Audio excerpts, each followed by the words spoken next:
Hello दोस्तों, स्वागत है आपका हमारे यूट्यूब चैनल पर। आप देख रहे हैं लॉ ऑफ ट्रैक।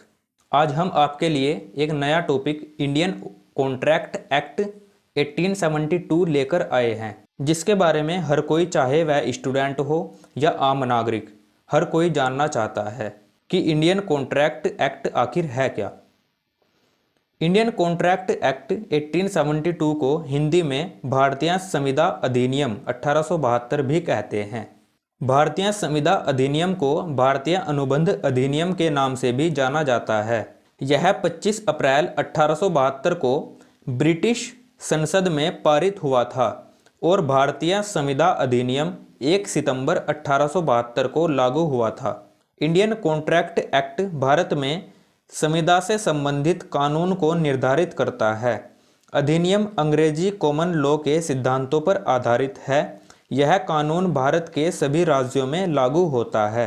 यह कानून उन परिस्थितियों को निर्धारित करता है जिसमें कॉन्ट्रैक्ट में दो पार्टियों द्वारा किए गए वादे कानूनी रूप से बाध्यकारी होंगे, यानी कानूनी रूप से लीगली होंगे।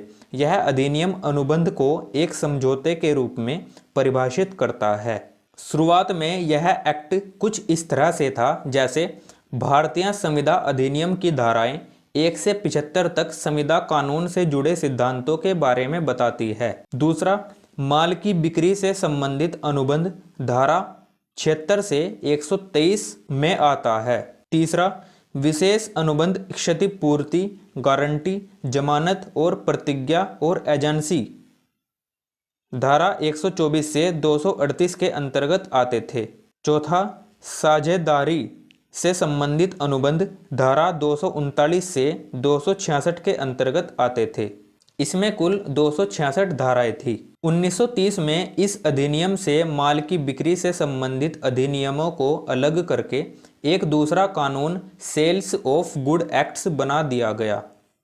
इसके बाद 1932 में साझेदारी से संबंधित अधिनियम वाले भाग को अलग करके एक और कानून पार्टनरशिप एक्ट बना दिया गया। वर्तमान में इंडियन कॉन्ट्रैक्ट एक्ट को दो भागों में विभाजित किया जा सकता है, जैसे भाग 1 अनुबंध 1 से 75 के कानून के सामान्य सिद्धांतों से संबंधित है। भाग 2 में विशेष प्रकार के अनुबंध जैसे कि गारंटी का कॉन्ट्रैक्ट, जमानत का कॉन्ट्रैक्ट और एजेंसी का कॉन्ट्रैक्ट। एक अनुबंध या कॉन्ट्रैक्ट कैसे बनता है, आइए जानते हैं। पहला है प्रस्ताव यानी ऑफर।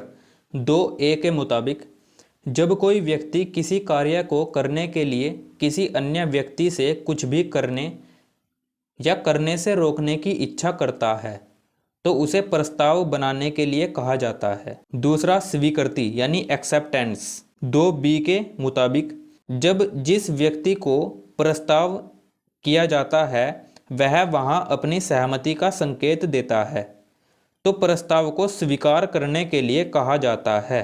तीसरा, वादा यानी प्रोमिस। 2B के मुताबिक स्वीकार किए जाने पर एक प्रस्ताव एक वादा बन जाता है। सरल शब्दों में जब कोई प्रस्ताव स्वीकार किया जाता है तो यह वादा बन जाता है। चौथा, विचार यानी कंसिडरेशन। 2D के मुताबिक जब वादा करने वाले की इच्छा पर वादे या किसी अन्य व्यक्ति ने ऐसा करने या करने से या करने या किसी अन्य कार्य या संयम या वादा करने से परहेज किया है, वादा के लिए एक विचार कहा जाता है।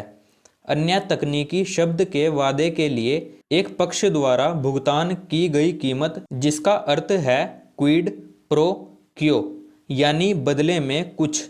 पांचवा, समझौता यानी एग्रीमेंट। 2E के मुताबिक हर एक वादे एक दूसरे के लिए विचार बनाने वाले वादों का सेट, यानी अगर संक्षेप में देखा जाए तो समझौता बराबर वादा प्लस विचार। छठा, अनुबंध यानी कॉन्ट्रैक्ट। 2H के मुताबिक कानून द्वारा लागू एक समझौता एक अनुबंध होता है। सातवां, शून्य समझौता यानी वॉइड एग्रीमेंट। 2G के मुताबिक कानून द्वारा लागू नहीं होने वाला समझौता शून्य कहलाता है। आठवां, शून्य अनुबंध यानी वॉइड कॉन्ट्रैक्ट। 2J के मुताबिक एक अनुबंध शून्य हो जाता है जब यह कानून द्वारा लागू होने के लिए बंद हो जाता है। यदि कोई भी एग्रीमेंट धारा 10 में दी गई कंडीशन को पूरा करता है तो उसे एक कॉन्ट्रैक्ट कहते हैं।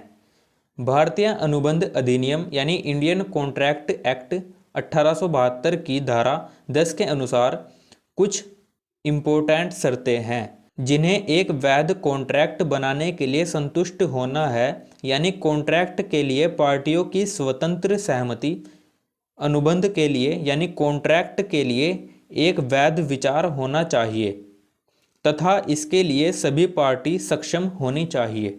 आपकी जानकारी के मुताबिक मैं आपको बता दूं कि क्या कॉन्ट्रैक्ट और एग्रीमेंट में कुछ अंतर होता है। आइए जानते हैं। एक समझौता यानी एग्रीमेंट तब होता है जब एक व्यापार व्यवस्था के लिए पार्टियों के बीच अधिकारों और जिम्मेदारियों के बारे में आपसी समझ होती है। एक कॉन्ट्रैक्ट संबंधित पक्षों के बीच एक समझौता है जो कानूनी रूप से बाध्यकारी यानी लीगली बाइंडिंग होता है। अब बात करेंगे कि एक समझौता एक अनुबंध कैसे बनता है, यानी एक समझौता एक कॉन्ट्रैक्ट कैसे बनता है। समझौता तब एक कॉन्ट्रैक्ट बन जाता है जब यह कानून भारतीय अनुबंध अधिनियम की धारा 2H द्वारा लागू होता है। इस खंड में समझौता तब एक कॉन्ट्रैक्ट बनता है जब यह सभी पक्षों के बीच उनकी स्वतंत्र सहमति के साथ कानूनी रूप से बाध्यकारी यानी लीगली बाइंडिंग होता है।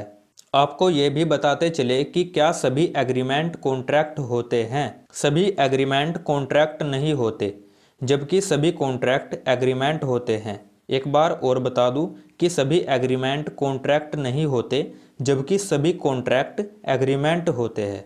उम्मीद करता हूं कि इंडियन कॉन्ट्रैक्ट एक्ट को आप अच्छी तरह से समझ गए होंगे। अगर वीडियो आपको अच्छी लगी हो तो लाइक करना मत भूलिएगा और कमेंट में ज़रूर बताएं। दोस्तों के साथ शेयर भी करें और अगर अभी तक आपने हमारे चैनल को सब्सक्राइब नहीं किया है तो बेल आइकन के साथ साथ हमारे चैनल को सब्सक्राइब भी करें।